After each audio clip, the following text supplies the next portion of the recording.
ارتيزان واش يعتبر ليك هذا التعاقد ودخولك الاحترافيه؟ شوفي اختي، انا بالنسبه لي النجاح هو الحاجه اللي تصنع، اللي ما تجيش بالسهل. النجاح هذا مش اي واحد يقدر يوصل له، اللي يقتتاب، واي واحد عنده هدف ان شاء الله يوصل له. بالتوفيق. عايش. هل من جديد أو يحضر فيه ارتيزان؟ انا مع اخونا طارق مع الشركاء الجدد رانا نوجدوا فيها انا البوم ان شاء الله يعجب الناس، اللي راح يكون اول البوم احترافي في ساحه الراب، وراح تكون حاجه جديده وان شاء الله تعجب البيبليك. ان شاء الله بالتوفيق. هل من معلومه او سكوب حصريه لنا؟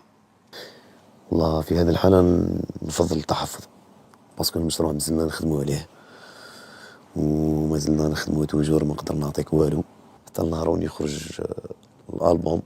نقدر نعطيك ابريفياسيون اللي هي او ان دبليو، اللي هي تكون ابريفياسيون راح تكون شويه عندها رول كبير في هذا الالبوم.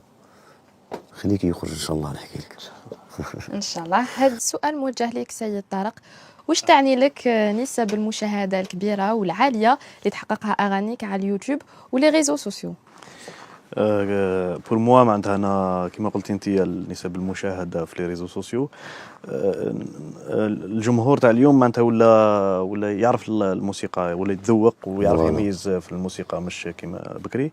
وبور موا معناتها ثانيك نسب المشاهده هذوم معناتها سي ان انديس كي يكون عندك جمهور كبير، دونك سي ان انديس تاع لا ريوسيت تاع بلي راك في لا بون فوا ان شاء الله. ان شاء الله.